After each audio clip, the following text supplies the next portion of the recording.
সমাজে বলা হয় সাংবাদিকতা হচ্ছে সমাজের দর্পণ। সেই দর্পণকে যদি নিঃশেষ করে দেওয়া যায় তাহলে একটা সমাজে বিশৃঙ্খলা হওয়ার জন্য যথেষ্ট। স্বৈরাচারের দোষর শেখ হাসিনা পালিয়ে যাওয়ার পরে আমরা যারা সাংবাদিক ছিলাম আমরা ভেবেছি যে আমরা গণমাধ্যমের কর্মীরা স্বাধীনভাবে কাজ করতে পারবো, কিন্তু না, আমরা সেই আগের অবস্থানেই এখনও রয়ে গেছি।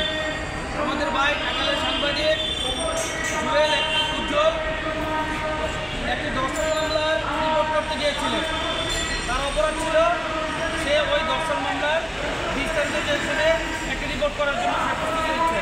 এরকম সময় সন্ত্রাসী আওয়ামী দর্শকরা যারা পালিয়ে গেছে তাদের প্রেতাত্মারা আমাদের ভাই জুয়েলের উপরে অতর্কিত হামলা চালায়। আমরা এই হামলার তীব্র প্রতিবাদ জানাই এবং আমাদের এখানে সিনিয়র সাংবাদিক আছে তারা বিস্তারিত বলবেন।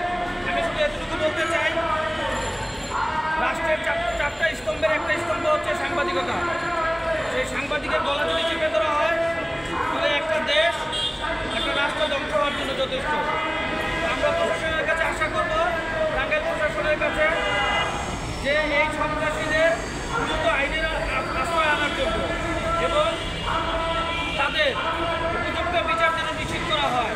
কারণ কোনো সাংবাদিক যদি তার কর্মের মাধ্যমে সমাজের অবহেলিত মানুষের পাশে সমাজের অন্যায় অবিচারের মাধ্যম হিসেবে কাজ না করতে পারে, তাদের উপর যদি আক্রমণ হয়, সাংবাদিকতা থেমে যাবে।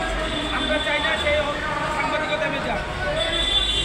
আমরা চাই এই সন্ত্রাস চাঁদাবাজদের বিরুদ্ধে রুখে দাঁড়ানোর জন্য। আমরা আশা করব টাঙ্গাইলের যে প্রশাসন আছে অতি দ্রুত যারা আমার ভাই উজ্জ্বল আক্রমণ করছে, জেলের আক্রমণ করেছে, আইনের আওতায় আনা হয়। ধন্যবাদ।